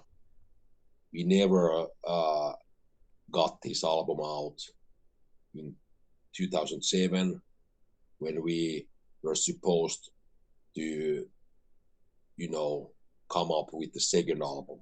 It Yeah. was 2007. We never came, we never uh, got it happen for because of certain things, and it never happened. So this was something that has like been inside of me since then. I was like it was on my, like, you could say it's on my bucket list to get this second Torsofuck album out. So, but after all these years, yeah, I I just I wasn't ready before this, and now when I was ready, I went on to, just to record it, get it out of me. Most of all, of course, my intention was to uh, it, my intention was to, you know be, get out as, sick and brutal album as possible. I was thinking, of course, that, how can we top erotic diarrhea fantasy album, you know, because it was, to me, it was quite brutal and sick, and it was a package of, every aspect. It was brutal and sick and groovy and funny and, everything uh, in one package, to me. So I was thinking, uh, it's like, I was thinking, I don't want to put out or try to put out, something, you know too similar to Yeah. that. uh that it needs to be something else, a little bit something else. And, that's where tell, all these years and life came up, so to speak, and it brings to the new album that, much darker side and, you know more serious side. It's like I said, it's not that fun, it's not that funny. No, not real, not talking. Of course there are samplers in every songs, and even quite funny samples,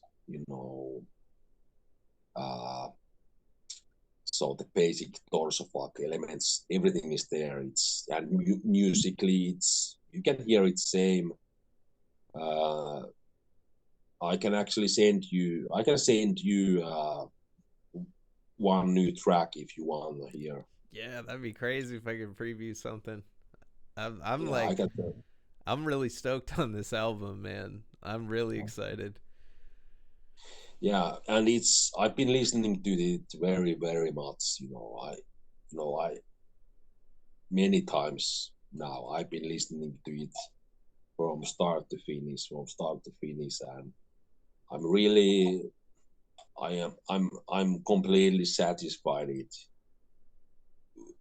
really I am, and it's it's I don't know. It's once again we didn't try too much. That's the main point of Torsofuck, not trying anything too much, or Yeah. you know just going just going with the flow, so to say. Nothing. We just go, we drink beer, you know smoke weed and take it easy, and and start to start to create. And that's what happened this time as well. And you know I'm I you could say I'm you know 100% satisfied with this album. uh about the impact. I Does it, like,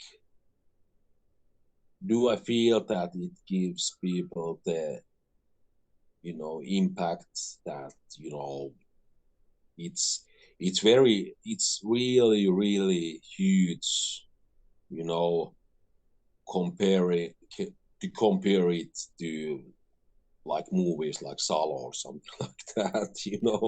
It's because that movie is so, it's a genius movie, and I would never compare my works to something that you know something like Salo or anything like that. It's not that huge thing, of course not. But you could say that if Pasolini was like, I think he was murdered for making that movie. Uh, I think so.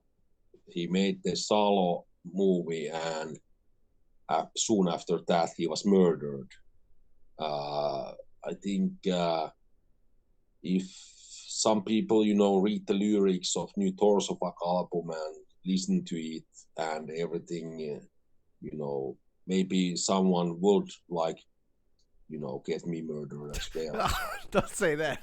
Oh man, we need we need you, man. So I mean, Yeah, it's sick shit, man. It's yeah. really sick shit.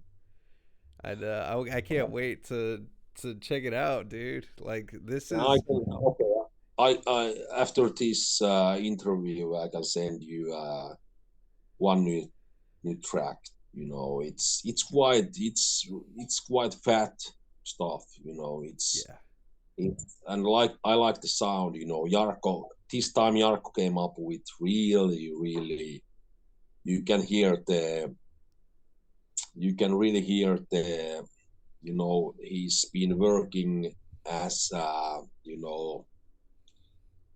he's been working with the music industry all these years. Yeah. Since the mid 2000s, he's been working with, you know of course, not death metal or cried or anything, but different kind of bands. But he been working with, making recording stuff to other bands and shit like that. And I'm really really very much pleased with his work on this album. He really nailed the sound, and it's really heavy, really really very heavy and fat sounding Torsofuck album, overall. So I don't know. I don't know what else to say. It's like, you can hear. I send you one song. You can hear what I'm talking about. Yeah. So Yeah, I've noticed that a lot of releases in the last couple years, the low end is something that is really getting nailed. Like that the bass and just that the low end on mixes have been sounding really, really good. There's this one band called Sangui Sugabog out of Ohio, and they Yeah, have that, yeah, I know.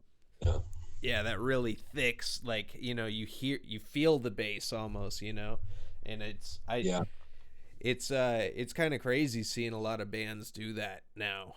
It's in how far mixing has come, because I remember you know when I heard Devourment for the first time, and I was talking to some other people about it, they said, yeah, that was right when it was right after Death came out with, I think it might have been Symbolic or something like that, and they said it was a huge step forward for metal production, death metal production. And yeah, prior to that, everything was really just scooped mids and a lot of like high frequencies, and yeah, like I'm excited to hear just what the mix too sounds like in 2022 for Torso Fuck. That's cool, because yeah. I've the mixing was good, but it was along the lines of the brutal death metal releases of that time. You know. Yeah, probably yes. I'm not an expert on mixing and recording. I just you know that's something that Jarko always did. The recording things. I just played, but uh, and personally, actually, I when we talk about what kind of sounding, I like myself. I really do like a lot of stuff, and mostly I listen to really filthy and even you could say crappy sounding, you know, death metal and brutal death metal and shit like that. I like really filthy stuff myself. You know, but of course it's like uh, and of yes, new Torsofuck is also it's fucking filthy. It's not that it. Well, you can hear yourself soon, but it's not like it's just very very you know I I, I do not listen to these brutal death metal bands which are like overproduced and with on big labels. I really don't.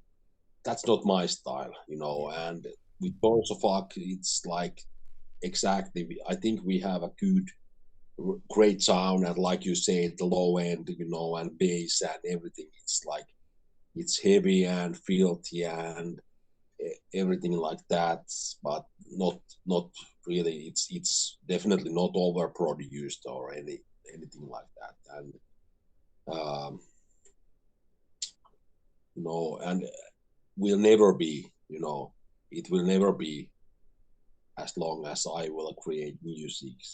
I never want it to be very like really big sounding or I mean, you know, it's hard to explain. I don't know, man. I don't Yeah. know, but You're not trying to no, crack the top 40 radio no, never, playlist. no, never. Of course, never, and it's like uh, you know, underground forever. Yeah. It's forever underground, always. Yeah. I will never, ever do anything but real, true underground. And You know, I I think that's why, that too, that mindset behind it is why, what you've done, the work you've already done has acquired like a cult following, like a cult status. This is everybody knows this album. You bring this up to any head in the scene and they know it, and it's not like, you yeah, know, it's just that's a huge accomplishment already. And yeah, the album's coming soon. Everybody that Yeah, is watching this, that's freaking that's so cool, man. Like to put a story behind everything, and I think that yeah. yeah, you I think the guys. Mhm. album should be out like I think it's coming out on Morbid Generation Records from Germany, which is like maybe you know uh, the you know Morbid Generation, but it's like it's Frank is true supporter of like real underground death metal, brutal death metal, and gore grind as well. I know he's been fan of Torsofuck for like forever. I remember being in contact with that guy you know like years and years ago, and he wanted to release the new Torsofuck for forever. That's why I wanted to give him this album for sure, because I know who he is, and he has like that label has like really great releases. You can see the tastes Frank has like he just he has been releasing vinyls of Waco Jesus and you know uh German gore grind band Guts, and he has a lot of these, new, okay, some new of these, slam death metal bands as well, but mostly the sickest ones actually, and most Yeah. ignorant stuff. Frank has a good taste, good humor, sick humor, and I like the dude. So you know his label fits Torsofuck very well, and in United States the official distributor is of course Okay. separate records. Um, so you should be able to get the new album easily from United States as well. You know, uh, uh, what else? Uh, Once again, what was the question, man?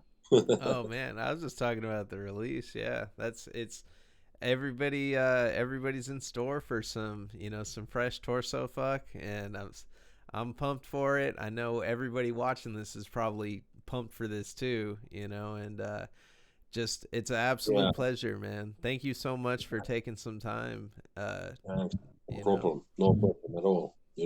Thanks for having me. This is, my first time ever doing an interview like this. So it's first time for everything.